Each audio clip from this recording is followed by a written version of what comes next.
Hi, it's Rachel with Moy, and today he and I are going to be doing an introduction to loose leash walking. Moy is a very good little boy, and he's not that strong.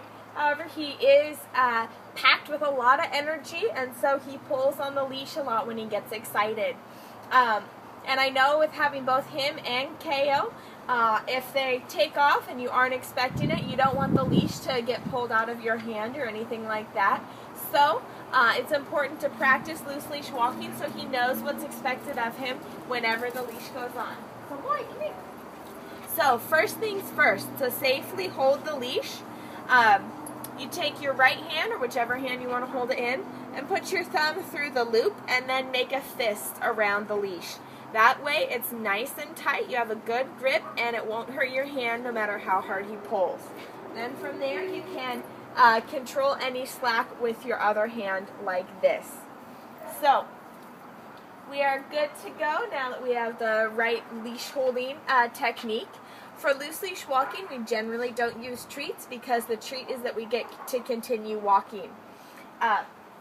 For loose leash walking, you give him the entire leash so that he has all this room to sniff around and explore around you. So it's not like you're holding him right to your heel and he can't get anything out of the walk. He can't explore. He gets plenty to explore, but he doesn't have to pull.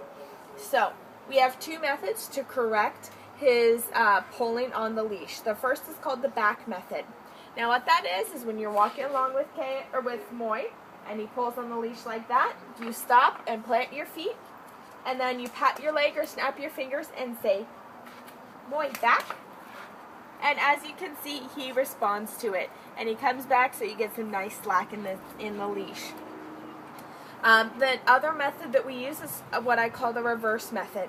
So when you're walking, as soon as he starts pulling like this, you just turn 180 degrees, you give the leash a little tug or a little wiggle, and say, Moy, this way, and go off in the other direction.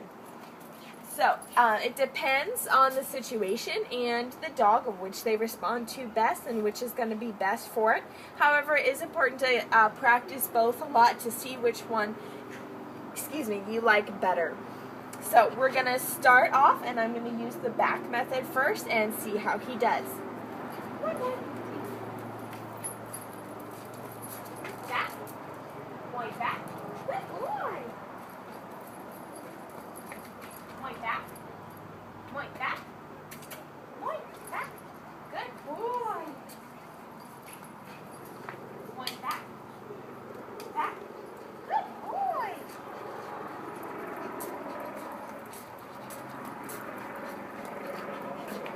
All right, that was good. So he mostly only pulls when we're going that way because there are people in the office that he wants to hang out with, and he knows that this is kind of our stopping point. He gets super excited, and so he's not always super responsive to the back, so sometimes it takes a couple times of patting your leg and saying, Moy, back. We'll try that one more time, see how he does.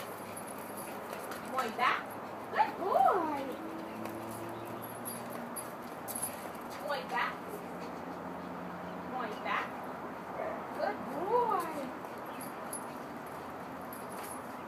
Moy, back. Moy, back. Back. Good boy. Good boy. Come on.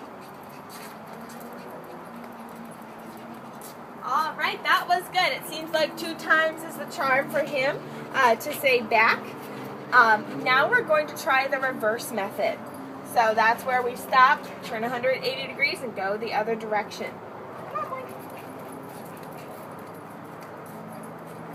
Moy. Moy, this way. Good boy.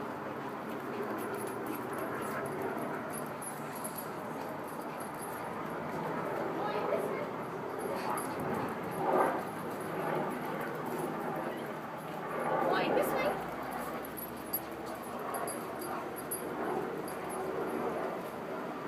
Moy, this way. Good boy. All right, so he responds really well to that one. I feel like that one is a bit better for him than the back method. However, You know, if you have a set destination, like from your car to the office here at daycare, sometimes it can get hard if you're turning back and forth the entire time, but that works really well. What I also like about the reverse method is if he pulls to the side or is lagging behind you, it's still really easy to get his attention with the reverse method by just going 180 degrees of wherever he is. So if he's pulling to my left, I just turn to my right, give a little wiggle to the leash, and when he sees me going in another direction, he doesn't want to be left out, so he hurries up, and he has all of that distance and basically double the distance that he travels before he starts pulling again. Now, for loose leash walking, it's important that now that he has been introduced to these techniques, that you never let him get away with pulling on the leash again. That will help teach him good leash manners now, so that it becomes a habit that he doesn't pull. Also, you should practice this about 20 to 30 minutes per day so that he really gets it. So if you just, walk around your block a few times and practice both methods a lot, just switching back and forth, concentrating on one or the other, so that he really understands the loose leash walking. I hope this helps. This was Rachel and Moy, and we're working on loose leash walking.